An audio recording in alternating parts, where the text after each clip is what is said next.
Selamat pagi Bapak Ibu dan saudara-saudari yang terkasih dalam Tuhan Yesus Kristus. Tema pada hari ini adalah manfaat keterbatasan. Saat ini kita semua dalam keadaan keterbatasan.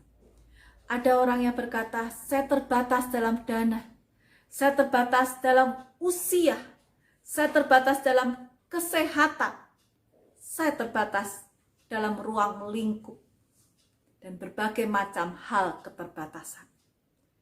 Orang-orang berkata, terbatas itu tidak ada manfaatnya, tidak enak, tidak nyaman, dan berusaha dihindari. Kisah seorang tokoh Alkitab bernama Daud.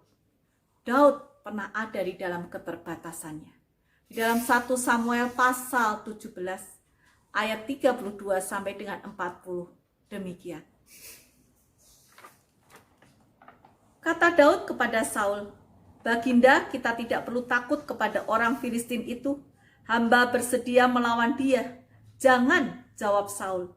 Bagaimana mungkin engkau bertanding dengan dia? Engkau masih muda sekali, sedangkan dia sudah biasa berperang sejak masa mudanya. Tetapi Daud berkata, Baginda, hamba biasa mengembalakan domba ayah hamba. Bila mana ada singa atau beruang datang menerkam domba, binatang buas itu hamba hajar dan hantam. Lalu domba itu hamba selamatkan. Dan jika singa atau beruang itu melawan hamba, maka hamba pegang lehernya lalu hamba pukul sampai mati. Hamba telah membunuh singa maupun beruang. Dan orang Filistin si kafir itu juga akan sama seperti binatang itu. Karena ia berani menghina tentara dari Allah yang hidup. Tuhan telah menyelamatkan hamba dari singa dan beruang. Dia juga akan menyelamatkan hamba dari orang Filistin itu. Lalu kata Saul kepadanya, baiklah, semoga Tuhan menolongmu. Saul memberikan pakaian perangnya, yaitu sebuah baju besi kepada Daud. Dan Daud mengenakannya. Lalu Saul memakaikan topi tembaga kepada kepala Daud. Akhirnya Daud mengikatkan pedang Saul pada baju besi itu, lalu mencoba berjalan. Tetapi tidak bisa, karena Daud tidak biasa memakai pakaian perang. Hamba tidak bisa berjalan dengan pakaian ini, katanya kepada Saul. Hamba tidak biasa memakainya. Lalu seluruh pakaian perang itu ditanggalkannya. Kemudian ia mengambil tongkat gembalanya dan memilih 5 buah batu yang bulat dari sungai. Lalu memasukkannya ke dalam kantungnya. Dengan umban siap di tangannya, pergilah ia menemui Goliat. Demikianlah firman Tuhan. Daud di dalam segala keterbatasannya, dia tidak pandai berperang, dia tidak punya pengalaman berperang. Dia usianya muda. Sedangkan Goliat sejak muda ia berlatih berperang. Ia pandai berperang. Yang berikutnya, ketika diberikan pakaian untuk dikenakan di dalam berperang, Daud tidak bisa mengenakan pakaian perang Saul karena ia tidak biasa. Lalu tampillah ia dengan keberadaan apa adanya. Dengan tongkat, dengan umban, dan dengan 5 batu di tangannya. Kita tahu akhir cerita ini, di dalam segala keterbatasan Daud bisa menang karena pertolongan Tuhan. Demikian pula dalam kehidupan kita sehari-hari. Kita juga adalah Daud di dalam masa kini.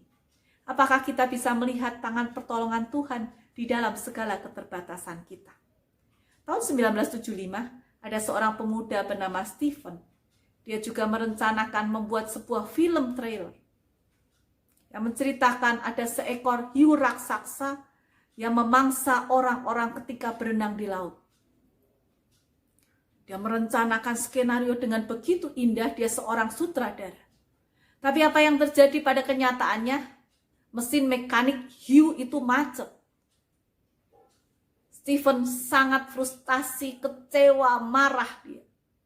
Tapi di dalam keadaan itu, dia kemudian menemukan inovasi, dia memainkan imajinasi para penonton. Dikisahkan orang berenang, dan tiba-tiba orang itu berteriak, tolong, tolong, tolong. Dan tak lama kemudian, lautnya menjadi merah karena darah. Orang membayangkan, oh, itu karena ada seekor hiu. Tampak sirip ikan hiu melewati genangan merah itu. Stephen di dalam segala keterbatasannya justru menemukan tingkat kesuksesannya. Seorang yang bernama Simon Sinek mengatakan demikian. Inovasi tidak lahir dari mimpi. Inovasi lahir dari perjuangan, pergumulan, dari keterbatasan yang mampu diatasi. Oleh karena itu ada 3 hal. Yang pertama, kalau saat ini kita terbatas dan kita frustasi, itu bagus.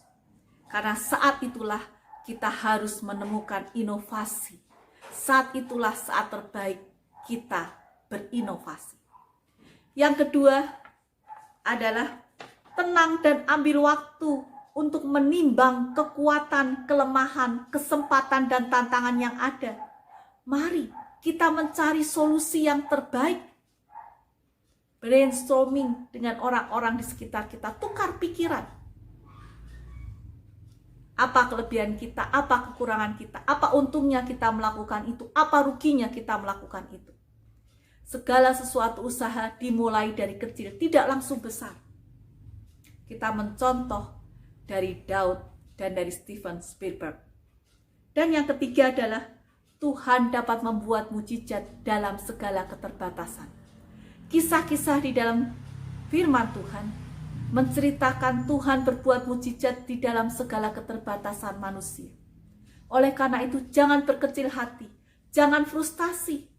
Mari kita kembali bersemangat. Kita bisa melakukan yang terbaik. Mari kita temukan inovasi dalam hidup kita.